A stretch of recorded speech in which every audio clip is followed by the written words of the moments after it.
This week's guest on the Waterboys podcast, someone we've wanted to talk to for quite some time, Robert Mays from The Athletic's NFL Vertical, just coming off covering this year's Super Bowl with the Kansas City Chiefs and the Tampa Bay Buccaneers, which we're going to get into. Before we ask you all the questions we can ask you about this past weekend's Super Bowl, how was your past year working with The Athletic? We understand it was your first year with the website and obviously running the NFL show with the website as well. Can you just kind of take us through what it's been like over the last year working with The Athletic?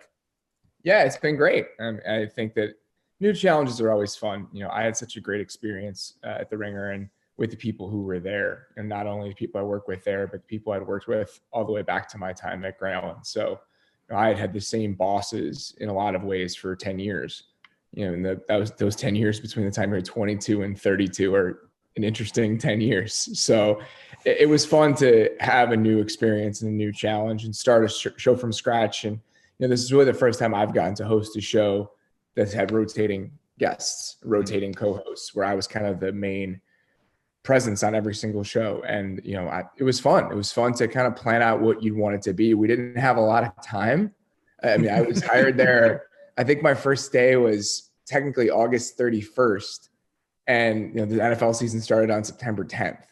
So there are a lot of things that if I had to do it all over again, we'd add more structure to the shows and things like that. And I think that's kind of what I'm excited about now. It's like, all right, now it's year two. We have all this time to kind of say, what do we want the show to be? It was fine, but now what do we really want it to be, and how do we want to shape it and everything else? So I'm very excited, and I'm very much looking forward to the next 6 to 12 months as we figure out really what we want it all to look like. That's exciting. Congratulations again, obviously, with these newfound success you've got at The Athletic and with the show. It's time to get into some in-depth, amazing NFL Super Bowl analysis with the Robert Mays. Let's begin with the offensive line, which we knew would be a sore point, literally, for the Kansas City Chiefs. They had injuries that kind of plagued them throughout that Super Bowl affair, but Patrick Mahomes was still able to make some amazing throws. It's just that his receivers kind of dropped some of them.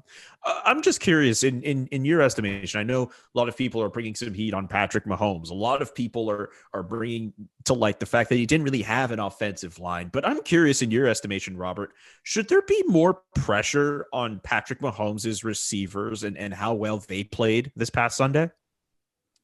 I think yes and no. I mean, those would have been some absolutely spectacular plays. It's one of those things where sometimes when you're playing with a great point guard and you're not used to playing with him, or the situation is a little bit new to you, it can be hard to hang on to throws that have a little mustard on them and that you're not expecting. I mean, that throw that he made parallel to the ground, yeah, it hit Darrell Williams in the face. I'm assuming he never thought that ball would ever come close to him. The same goes for that catch that Travis Kelce missed on the right sideline, Tyreek Hill's. I mean, these are spectacular plays that if they had been completed, I think on both ends, you kind of would have been just amazed at what they looked like. In my opinion, the entire offensive performance that they had was a culmination of all of these different factors.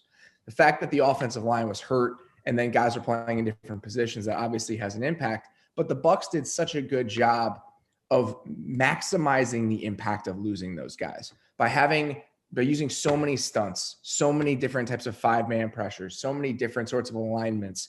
You're accentuating the downside of having new guys in new spots. You're making that unfamiliarity a strength of yours as it's a weakness of theirs and the way they deployed their defensive players.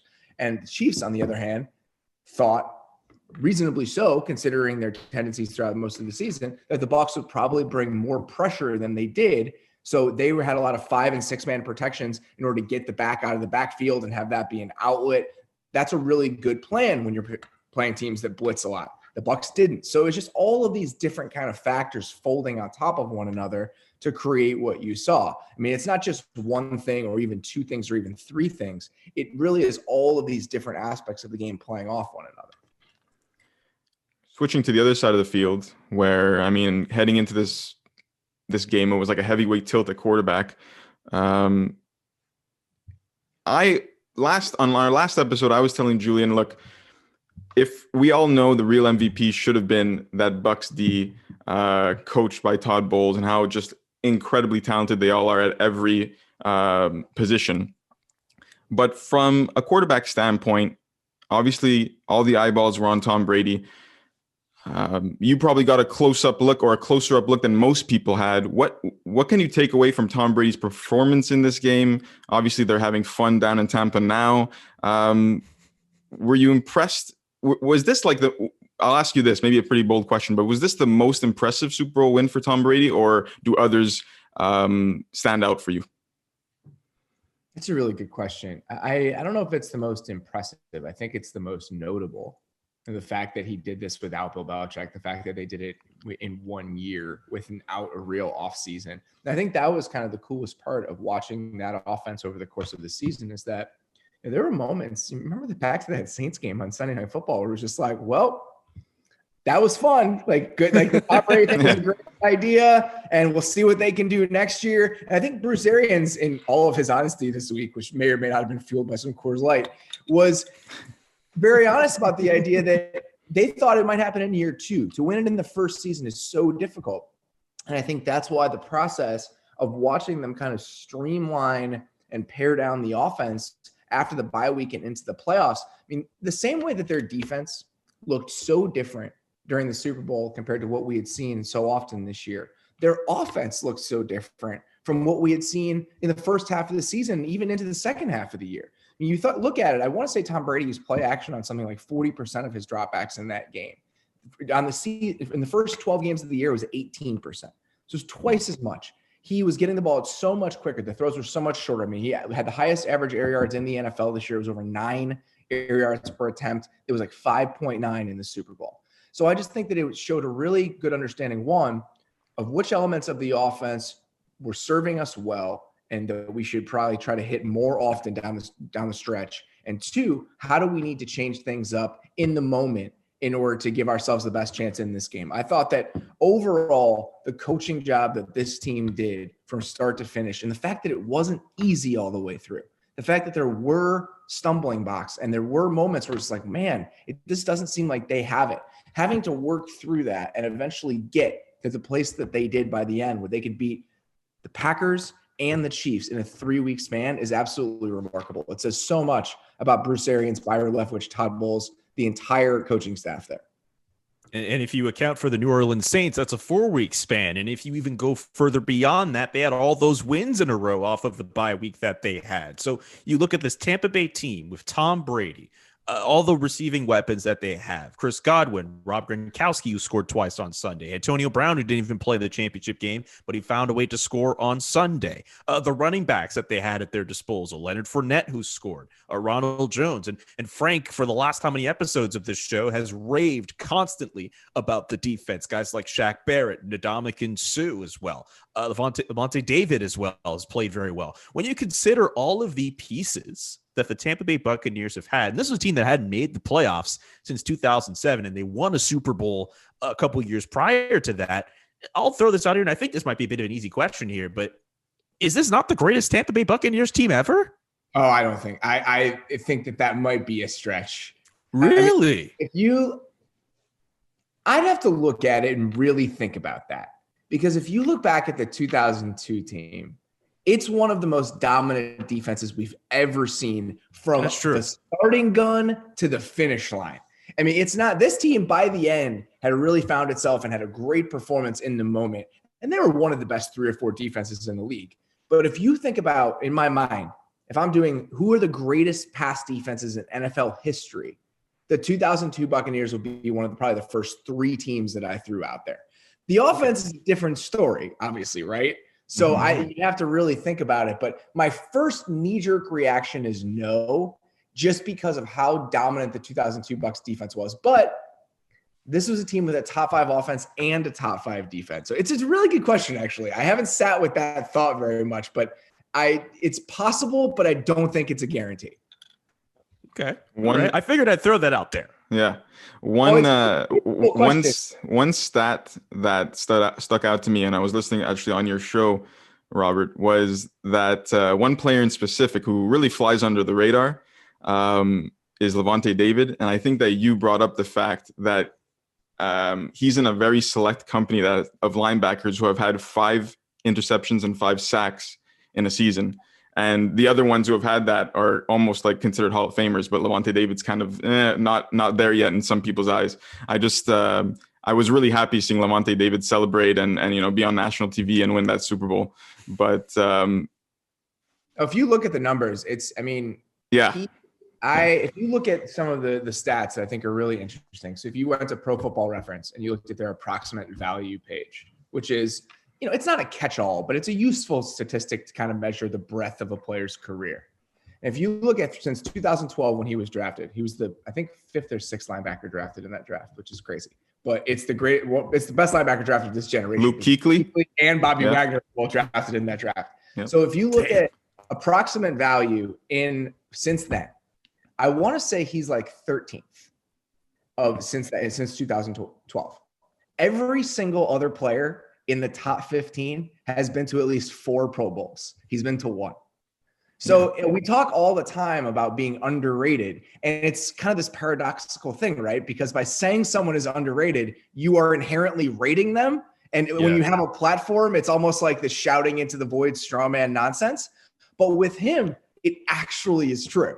And I was going to write about this before the game, and it just eventually got away from me with all the shows that we were doing, and I may write it later. But I talked to a bunch of people about him. And Gerald McCoy was somebody who, Gerald McCoy just speaks in quotes. It's amazing.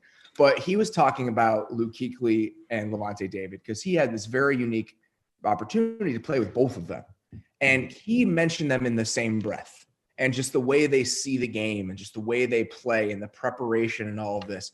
And we just don't talk about Lavonte David like that. I said early in the season when he was playing really well, might have been around the Packers game where he was just making plays left and right. And I said on our show, I think he's the most underrated defensive player of the last 10 years. And when you consider the company he should be in and where he's mentioned, I really think he could earn that distinction. People thought I was crazy. And now I still definitely believe it. I mean, when you consider what he was in that game and the fact that so much of their game plan and playing man coverage, two man with 2 high safeties and man coverage underneath, so much of that game plan was dependent on his ability to cover Travis Kelce, who had just come off of the most productive tight end season we'd ever had. In any other scenario, Travis Kelce on a linebacker is an undeniable advantage, play in and play out for anybody. He gets covered by corners a decent amount of the time. And the Bucks were comfortable just saying, we're going to put Lavonte David on him, and that's how we're going to live in this game. Travis Kelce had his moments, but there were several plays in that game where you're like, man, Lavonte David is just an incredible player in coverage. And he's 31 years old. He's been doing this for a decade. It's not like he just came onto the scene. So that's my Lavonte David rant. No, it's awesome. And to have the Devin White compliment is just such a perfect piece for him too. Asking you a very direct question here, something maybe that just the first name that comes to mind. Which Tampa Bay Bucks coach were you most impressed with Sunday, but maybe throughout the entire course of the season as well? Oh, it's so hard to say. Todd Bowles was definitely the one on Sunday. Okay. And I think I'd probably say Todd Bowles over the course of the year, just because even if their defense had a couple blips, for the most part, they were great all season. I think that by the end of the year, I was immensely impressed with the job that Byron Leftwich had done. And, this is a guy he's in his second year as an offensive play caller. And second full season as an offensive play caller. He had his chance in Arizona, but he was running someone else's offense. And I think that anybody will tell you that wasn't really a real shot for him. And the ability to kind of understand we need to change some things and shape the offense a little bit differently because of what Tom Brady does and what he's comfortable with, I think is so important. And, Bruce, he did a great story with Sam Farmer from the LA Times this week after the game. And just talking about that meeting that him and Tom had during the bye week and just the conversation they had and what needed to happen. It's just so nice to have a building and a coaching staff and an environment where honesty and openness is encouraged. And Bruce has always done that. And it seems like now Byron is kind of like that third guy in the room because of the way that Bruce has shaped that staff. Forever, Bruce was a guy that he was adamant that if he didn't call plays, he didn't want to coach because he just loved the control and being able to really have his stamp on everything. And giving it to Byron and kind of giving him that power and really giving him that opportunity, I think says so much about his faith in him as a coach. And that faith has been rewarded. He did such an incredible job. And I think that, there are other guys and other offensive play callers this season that I think you really hit the ground running. Guys like Brian Daboll, who I thought did a fantastic job this season. Kevin Stefanski, who I thought did a fantastic job this season. But with Byron, it's only his second year doing it. And it was just a different situation with Tom and having to really get used to him and everything else. I mean, so I just think that by the end of this year, to me, he deserved mention right alongside all of those guys. But I think midway through the season, it was clear that he was still kind of finding his legs a little bit. And I think he absolutely has. I just want to bring up this one final question. In terms of the Super Bowl, we have some other trade talk we want to talk about as well with you, some of the other players who may or may not be moving the offseason. But I just want to end off our Super Bowl portion of this interview with you with this. Watching Tom Brady celebrate championship number 7 with all those fans earlier this week. And the one shot that sticks out in my mind is him on the boat with the Super Bowl trophy, kind of throwing it over to Rob Gronkowski. Just more of a playful thing here, but when you consider the fact that Tom Brady has all those championships, and I mean, I'm pretty sure that trophy was a replica that he was throwing over the boat, but he's at a point where he could literally kind of throw around these trophies because he's got 6 others at home. When we consider Tom Brady as great as he is, where do you fall on the debate of whether he's the greatest athlete of all time or greatest of his position or anything like that? I know that's kind of come up over the last few days. I think that requires some thought and analysis and just consideration that goes way beyond like a 10-minute, 15-minute podcast discussion. I think that you have to mention him. When it comes to team sports, I think that individual sports are a completely different story because you're not kind of drawn or limited or tied to circumstances, right? Like Serena Williams and Roger Federer are just great. Like there's no qualifier because there are no circumstances. There are no different aspects of their success that make them rise and fall that they have no control over. So individual sports is a different thing to me. Team sports even becomes a knotty conversation because in basketball, if you are the best player, often you win because of the outsized impact a single player can have on a basketball court. Like if you put LeBron James and you surround him with 4 other guys, they're probably going to be one of the best 3 or 4 teams, like undeniably solely by his presence. Even as a quarterback, that's difficult to do. So by tying team success and championships to the quality of the player, it becomes really knotty and complicated because even I think is Tom Brady a better quarterback than Aaron Rodgers? I don't know the answer to that. Like if you switch positions, if you put Aaron Rodgers in New England for the last 20 years, does he win as many championships as Tom Brady? I don't know, but I think it's an actual conversation. So those are all of the considerations I think that you have to think about. But him doing it this year and just his impact on that team, the way they thought about themselves and all of that stuff, that's also stuff that you have to consider. So that's my long-winded way of totally deflecting the question. But in my opinion, I think that it raises a lot of interesting thoughts and interesting questions and interesting considerations about where he fits in history. And I think even the desire to ask those questions and the fact that they seem reasonable, that to me is all you need to know about what he has accomplished.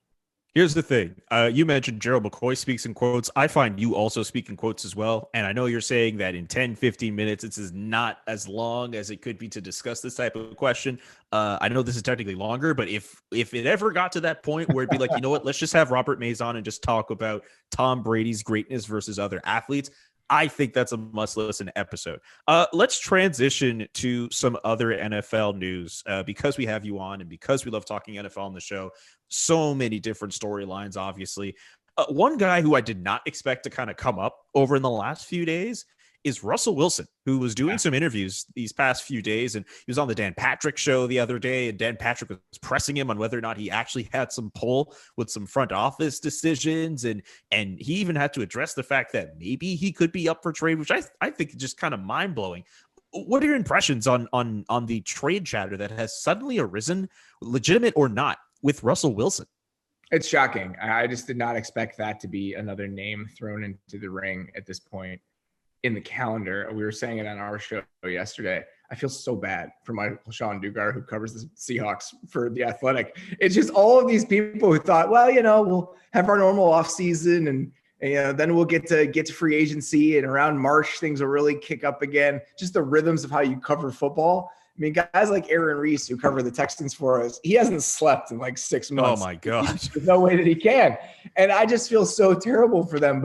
And that's kind of speaks to the way that player movement and the possibility of player movement has become such a thing, right? It's just this notion that anybody can really be on the move at any time because of their influence on the process and all that other stuff. It's just a new thing in the NFL. And we've seen that happen a lot in basketball. The fact that James Harden like fat suited his way out of Houston in like a 2-week span is absolutely. I love the way that you said fat suited. I mean, that's just amazing. And we just don't normally see that in the NFL. And the idea that these guys are trying to control the narrative to a certain degree and, pump information out there and be their own leakers of stuff, I think is just so fascinating. And it makes my job fun.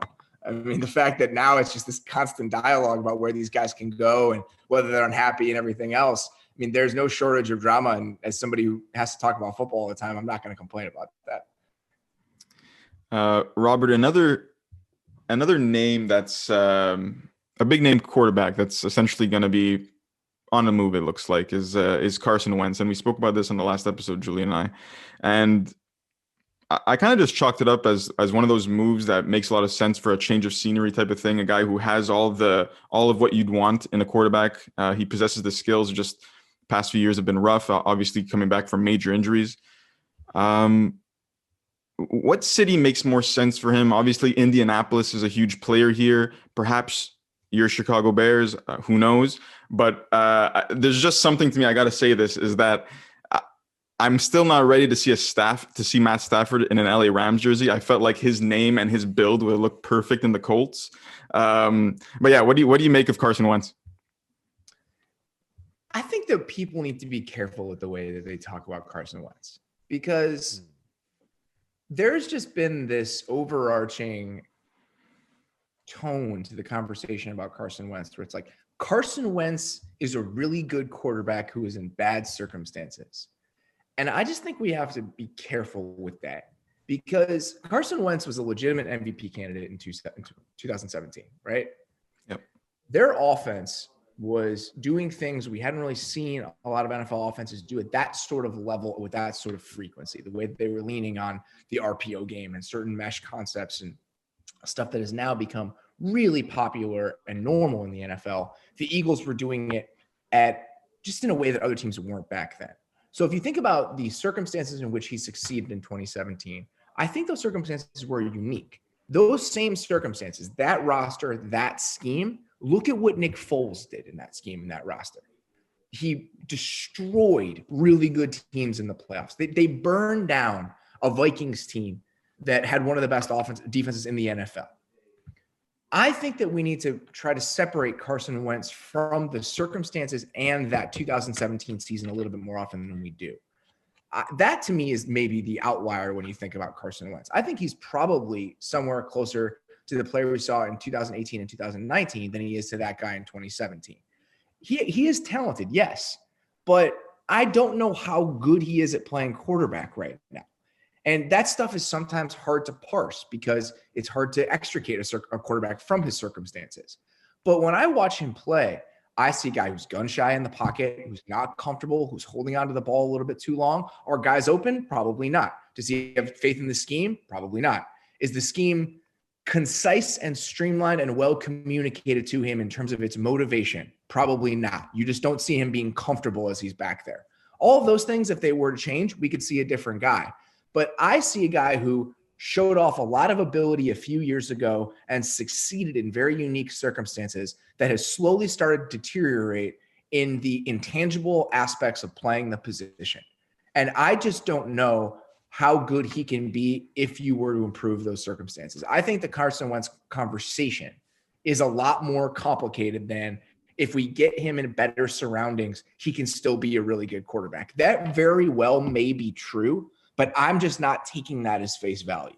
I think that requires a little bit more consideration and just a little bit more of a watchful eye than some people have given it. Well, to your point, the two cities that Frank and I discussed, which obviously a lot of people have brought up, Indianapolis and Chicago, both have coaches who worked with Carson Wentz when he was at his best or near his best. So I think I agree with you on the fact that we should be looking at him a bit differently and kind of take that 2017 season, not necessarily out of context, but kind of, consider it as a bit of an outlier here. But when you also consider the opportunities for Carson Wentz to kind of go on to better surroundings, while I agree with you, again, not necessarily the case, if he goes to an Indianapolis or if he goes to a Chicago, presumably under coaches that have worked with him and seen success, that's a lot better than just kind of putting him up in maybe a Carolina, for example, where he doesn't necessarily know anyone that he's worked with there and he's just going there for a greener situation, right?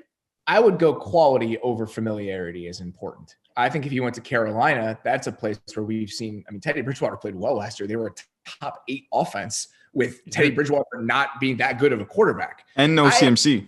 Yeah, yes. I just think that team, I would have loved to have seen Matthew Stafford go to Carolina. I thought that would have been extremely fun when you consider the weapons, the fact that Joe Brady seems like a very good offensive play caller.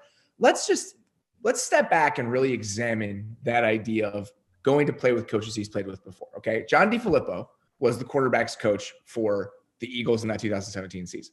John DeFilippo was also the offensive coordinator for the Jaguars when Nick Foles went there in 2018 or 2019. That didn't go very well. There was familiarity there, obviously, but that didn't go very well. So just taking Carson Wentz and putting him with a quarterback and passing game coordinator that happened to be on the staff when he was playing very well, I don't think is a recipe for success when you consider the trouble the Bears and that coaching staff have had in getting the most out of its offensive talent and especially its quarterbacks. Look at the amount of turnover there has been on that offensive staff since Matt Nagy was there. They're on their second offensive coordinator. They just lost Dave Ragone, who was their passing game coordinator. That's why they promoted John DeFilippo. There's so many different voices in that building.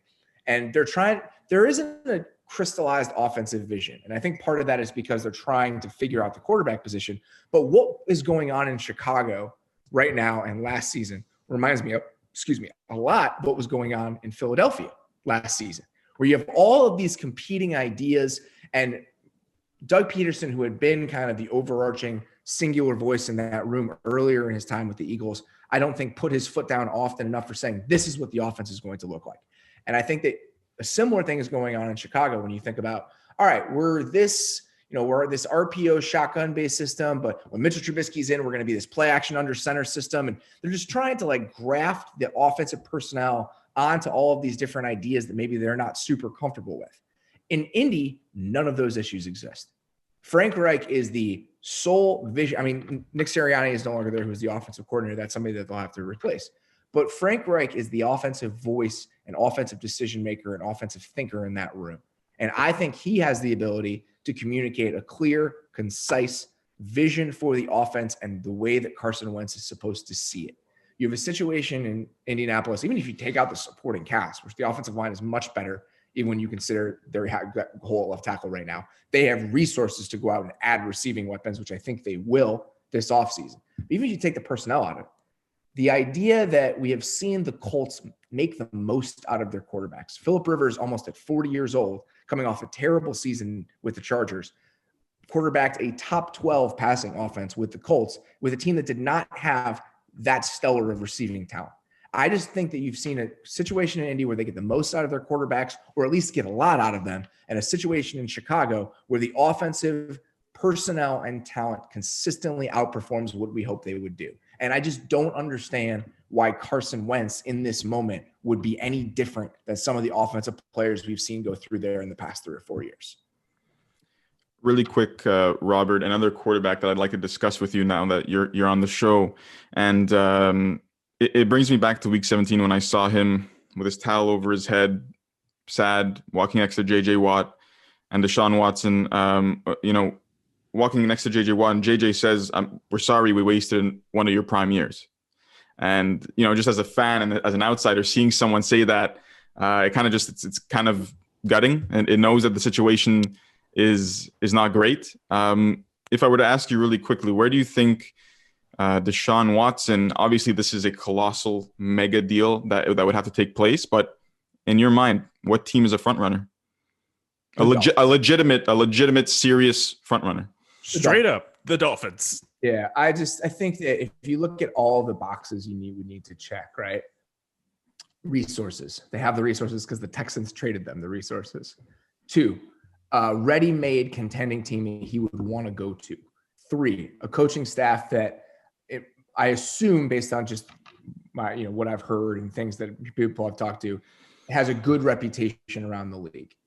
But I think the one caveat I would say to that is their offensive staff there's some questions there. They've had some tinkering with the offensive coordinator spots that I think is worth paying attention to. But that's for the most part, Brian Flores is somebody that I think people like playing for. People like all of that stuff. 3, they would be a team, if you look at the choices that they've made over the last few years, they've been willing to step outside of conventional wisdom in important ways, tearing things down the way that they did in accruing draft picks. The fact that they were willing to play both quarterbacks last year, I think, is a sign that they're willing to kind of go about this in a different sort of way. I think a lot of franchises that drafted a guy in the top 5 a year ago would never even consider moving on for someone else. But they have not kind of been constricted by conventional wisdom when it came to that position and just the overall way that they've built this team. So I think that that's one reason to think about it. And 4, I think he'd want to go there. And that would be important because he has some control in this with the no trade clause, and he can shape his path and everything else. So that is the team that just makes the most sense to me. I would love to see him in San Francisco, just in that offense with Kyle Shanahan. I think that there would be fireworks, but I don't know if he wants to go there. That's a situation that is a little bit murkier to me. I think with the Dolphins, that's the one that would make the most sense in my mind. Robert, I want to ask this next question, and I know it's a bit sad. A lot of people in the NFL world are mourning the passing of Terez Paylor, the Yahoo Sports NFL columnist who died suddenly just after the Super Bowl, also spent some time in Kansas City. Was just wondering, Robert, if you got the chance to work with him at all or know him at any point, and if you had any thoughts on his sudden passing. I did know him. He was somebody that I always loved seeing, and we weren't super close, but every time I saw him, we talked, and I was excited to see him. And I said this on our show. I think that he and I always recognized something in one another, just the enthusiasm we had for the sport. And he was one of the only people I think that I could confidently say cared and enjoyed this job as much as I do. And it was always so obvious, and it's just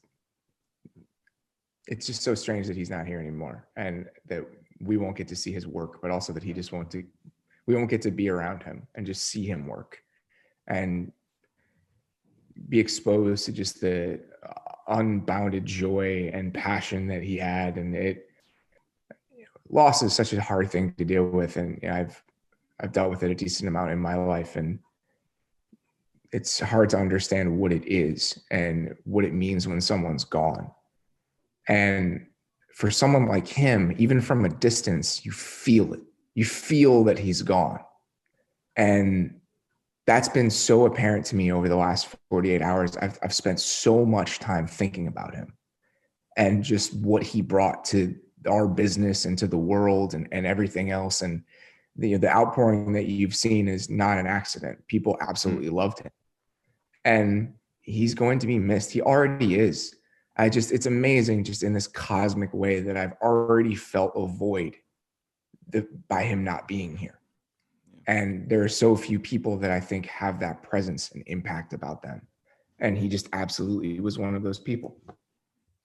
Robert, that's really well said. I'm not going to act like I knew a lot about Terez, but to see that many people, at least to social media, at least have taken to there to kind of express their condolences for him and his family, and seeing the reach that he had for all those people, a lot of NFL fans, just getting the idea that he was this special person. I know, I think Yahoo, put out a video where they it was actually one of the newspapers in Kansas City actually put out a video of him doing all the bloopers for the weekly videos he would put up.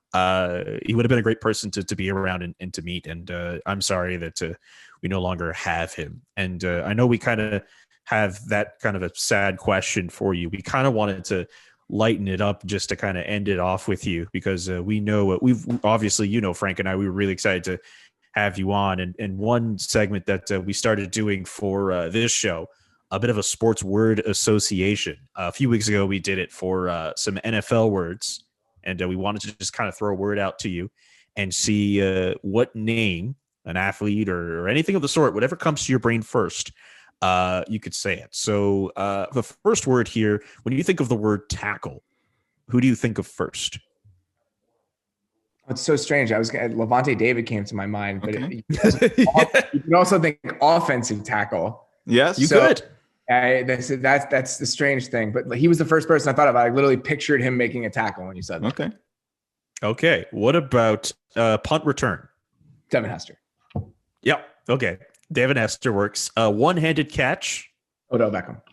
Okay. Double doink. Pain. Oh no! Oh Okay. no! I get that one. That's a soft spot I- for you, actually. I just we didn't- realized. Yeah. Oh, we did be. Oh man. Sorry about that Sack. one, Robert.